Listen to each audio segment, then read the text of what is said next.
Boy, have I got something for you today. My wife, Annabelle, had me going off to a butterfly farm. We had a couple of days off, and she loves that butterfly farm. And it really is, it was a revelation.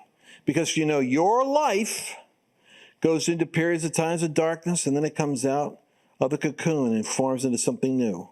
Well, listen, I'm doing a news program today. I'm going to cover how the metamorphosis is happening all over the place. It's happening in the nation. It's happening in lives.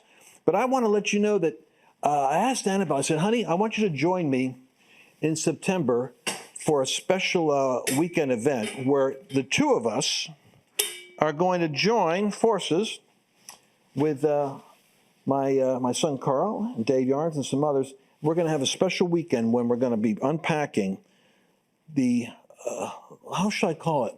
It's the transformational process that takes you from the caterpillar stage to the butterfly. It's called the ideational merger, where two people literally can come together and form a force multiplier, especially for couples. Just go to lancewallnau.com/DW. I got a special weekend, and Annabelle and I are going to be focusing on the Destiny Weekend. That's what DW stands for. Helping couples to come together into a new integrated force where they can access the purpose, the call of God on their life in a more powerful way. It's new material, and she and I worked on it while we were actually on a vacation together, and I think it's going to be a real breakthrough for many of you. So if you're a couple, go to lancewallnau.com/DW. You don't want to miss that weekend because she and I are going to be, along with some other people, working on transforming lives and creating that ideational process where what's future can start to show up right now. You don't want to miss it. lancewallnau.com/DW. And let's get into today's wild news content. All right, we're going to move fast now. We've got to move fast because I got to cover. First of all, I noticed my video team does a clip here from Snoop Dogg. This is interesting. The community, the LGBTQ community, is evidently furious with the legendary Snoop after he says he's scared to go to the movies. This is gratifying in a unique way when you got these wild partying characters like Snoop Dogg takes a grandkid to go see Buzz Lightyear or something, and then is freaked out trying to explain about the LGBT messaging in it, and he's saying I shouldn't have to do that, but he's getting backlash because who knew that Snoop was just like anybody else taking their grandkid to go see a Disney movie and doesn't expect it is Disney. Actually, it is. Yeah. Okay. Well, let's watch the video clip. I took my grandson to see what was the movie with Buzz Lightyear? Toy Story? Not that one, but the new Buzz, the Lightyear. I think it's called Lightyear. Yeah, with Keke Palmer is in that movie. Okay. She plays like the daughter. So we watching it, and the lady, which is Kiki's mama, they move on into the space years. They move down the line. They're like, man, she had a baby with a woman. Well, my grandson in the middle of the movie like, Papa Snoop, how she have a baby with a woman? She a woman. Oh, I didn't come in for this. I just came to watch the movie. Hey, man, watch the movie. They just said she had a baby. They both women's. How did she have a baby? Shh. The movie ain't over with. So it's like, I'm scared to go to the movies now. Like, y'all throwing me in the middle of that I don't have an answer for. Papa Snoop. Grandpa Snoop doesn't know what to do. Don't put him in that position. He's not against it. He just is confused. How's he going to explain that to his granddaughter, grandson, whoever? Anyway, I got an article here. It says it's an article, and I'm sorry to say I can't find it on my desk, but I'm just going to read you what it says. Disney's got boy trouble. Disney Studios seeking the original intellectual property to win back Gen Z men amid Marvel Lucasfilm struggles. So Disney's boy trouble. So what you see there, this is so important to catch. That evidently we're having a problem. What does it say here? Let's hold it right there. Cinderella and Sleeping Beauty aren't the only ones looking for a prince.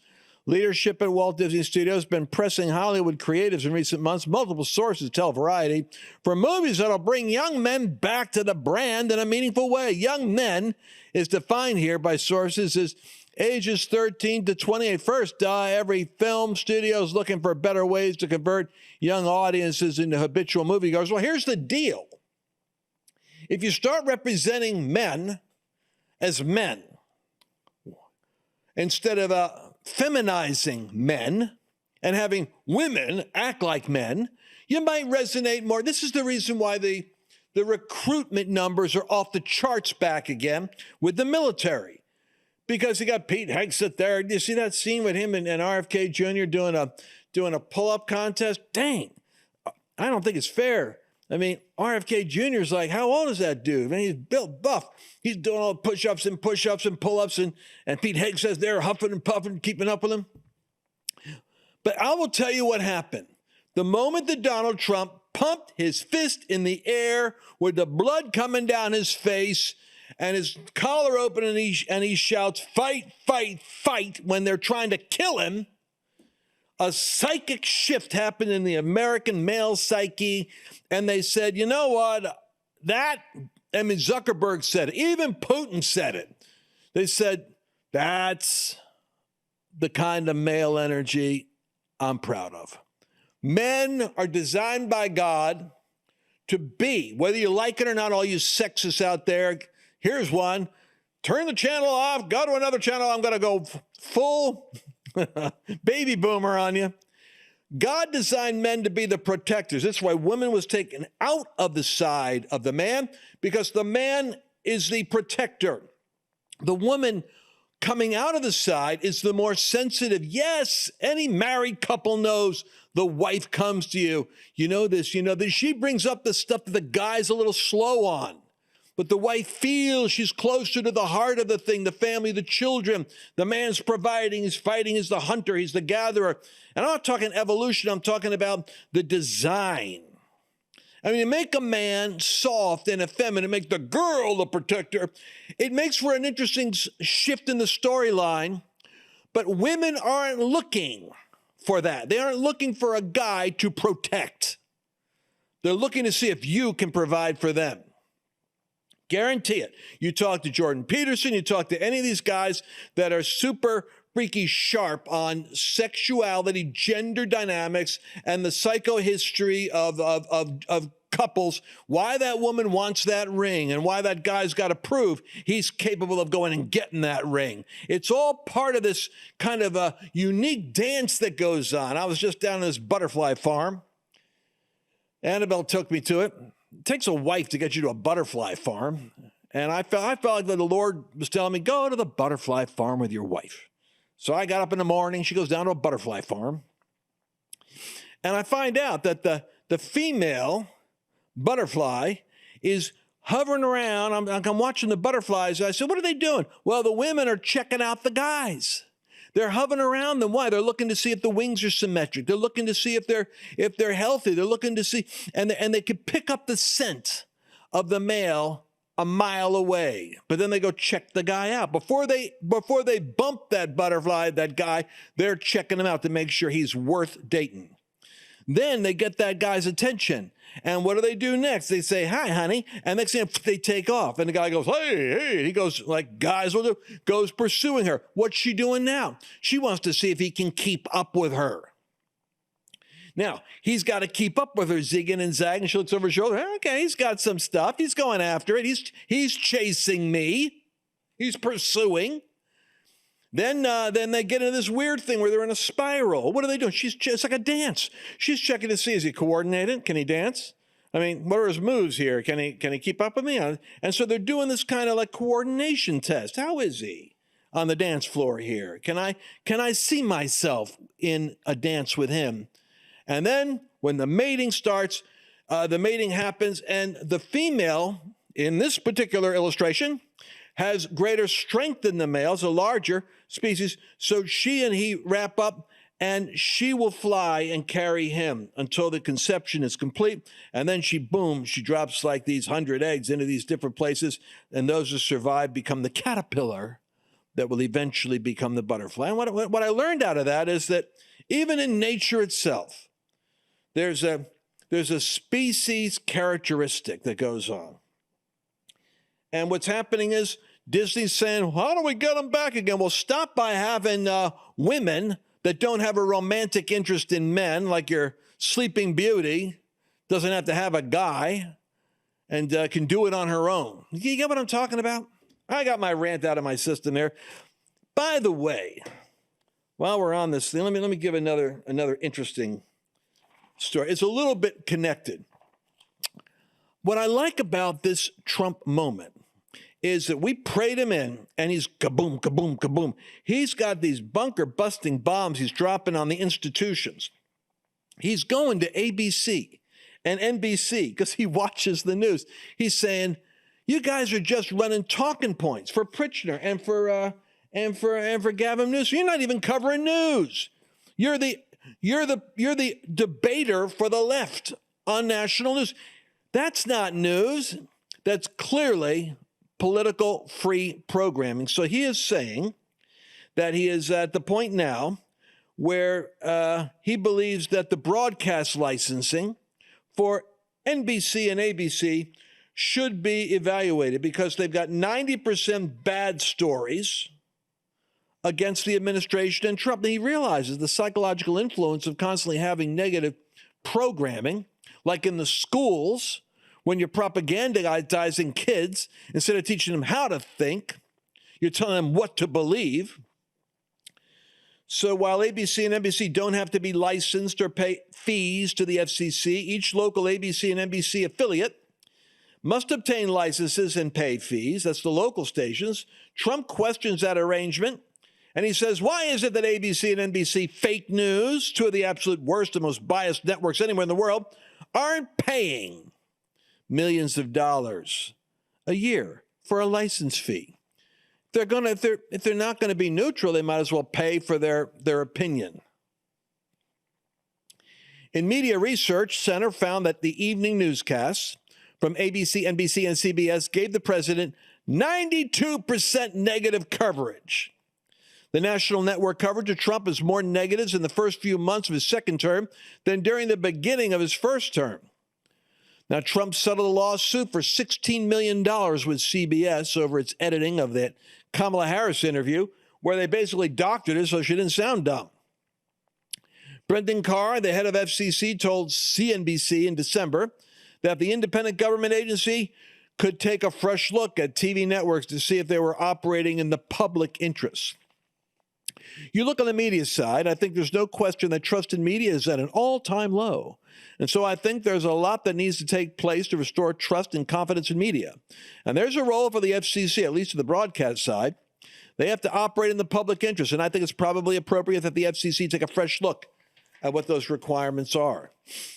Well, man, that's what I'm telling you. It's a revolution. Is there a risk in that? Of course there's a risk. But we've already had censorship. Guys like me, I have a team that edits out. You have no idea how much content has been edited out of just information I'm giving because YouTube would flag it or Facebook would flag it or it couldn't be said on television. Not so with the left. New York Times' investigation, they found that dozens of tax-exempt left-wing Democrat nonprofit organizations have ties to China. Now, folks, when the New York Times is telling you that organizations have ties to China, you know it must be bad because they usually aren't blowing the whistle on their own left-wing tax-exempt nonprofits. But China has been paying off local elections in New York City. We've been patsies, open borders. China's been in our universities. China's been stealing information. They got what do they got? Like 300, 400, 500,000 students a year coming over here. Obviously not all of them are spying, but how many of them actually are on a mission? We don't know. What we do know is this. The New York Times is saying local elections in New York City, many of the organizations known as hometown associations have focused on quashing the political aspirations of local leaders when it comes to criticizing China, while backing other politicians who are friendly towards communist Beijing. The New York Times actually published just days after the newspaper another story after this first one came out, revealing that red envelopes filled, red, you could be a little less subtle there, China, red envelopes filled with cash were handed out to reporters at rallies for Mayor Eric Adams, who's running for re-election in a hotly contested race. Adams' advisor and fundraiser was caught giving one journalist cash stuffed in a potato chip bag. The name of his fundraiser is Greco. He previously had been at the center of a controversy where the FBI raided her home last year as part of an investigation into Chinese interference in the 2021 mayor's race. There should be an article about the governor had a friend, close friend woman, who was a member of the Communist Party underground, secretly working in her government. That story didn't go anywhere. What I'm saying to you, Trump, by the way, a few weeks ago was furious with the CEO, Lip Bhutan, who, because of his ties to the Communist Central Party of China. And he's the CEO of Intel. This is a strange story. But Trump meets with him, and he says, I don't think you should be the CEO. You got ties with Communist China. I'm laughing because I can't help it. What President Trump does is sometimes so crazy. Well, after he criticized him for his ties to Communist China, the CEO said, well, we got some financial challenges, and at Intel, we're doing a lot of government work with our chips and everything, and I'm not a communist. I'm not with them. I have to be Chinese, and yeah, okay. But he said, how about we give you 10% of the company? And Trump goes for the deal.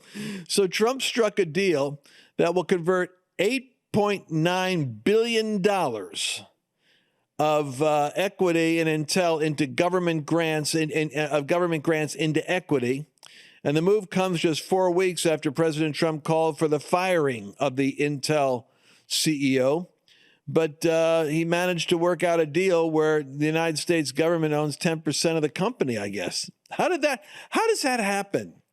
Now, of course, Rand Paul says, hey, that's a slippery slope when the government starts buying up percentages of business. That's what socialism is. But I guarantee what Trump's thinking is, this is another business opportunity. Everything he touches, he turns into a business opportunity. So rather than get the guy fired, he now owns 10% of the company. I'm laughing because that's just a normal day for Donald Trump. And I can't say it's a good idea. I'm just saying that's what he's doing. Anyway, he just booted out the Fed's Lisa Cook over the mortgage mess. He doesn't like the Fed team, by the way. It's too slow. He calls the guy. He's always like hassling because they're not dropping the interest rate. Do you know what he's doing? He's going after him. The Federal Reserve Governor Lisa Cook has been terminated on Monday by Donald Trump. He says mortgage fraud. You're another one of those people. You were looking for my tax records all those years. You kept them going up. We finally got my tax records. You tried to lock me up. Well, I'm looking at tax records right now that you did that. And I'm going to tell you right now, I think you got a compromising situation because it's another one of those Federal Housing Finance Agency situations where you're claiming two separate properties and both of them can't be your primary residence. So you can't be playing those shenanigans and being on the Federal Reserve. You're out. Of course, she's contesting it. Now, Trump's also upset with Grassley. He's not even a year in, people. Trump's warning he's going to sue over the precedent of the Senate Judiciary Committee allowing blue slips. Trump has he's got 124 judge seats he's got to fill, district courts, and he can't get them filled. You know why? Because there's some stupid ruling. Let me tell you how this works. Then I'm going to be done for today. I went a little over, but listen to this. It used to be 100 years ago when we had sanity, before we stopped coming up with the gerrymandering and all that other stuff we do. What we had was the legislators of the state legislators who are closest to the state and closest to the people, they would be the ones that would effectively suggest district court and U.S. attorney nominees, court judges, district court judges. And what happened is the senators somehow succeeded in changing that so that they had to sign off on who the judges were going to be. Now, if you're a corrupt senator, you don't want a judge looking over your shoulder. You don't want to look over your shoulder and see a judge coming up, creeping up on you, who's going to hold you accountable. You want to own the judges, like Don Corleone. You want the judges in your pocket. You get how this works? So if you're a Democrat, you don't want that conservative judge. You want to have someone you like, nod, nod, wink, wink, that you can get along with.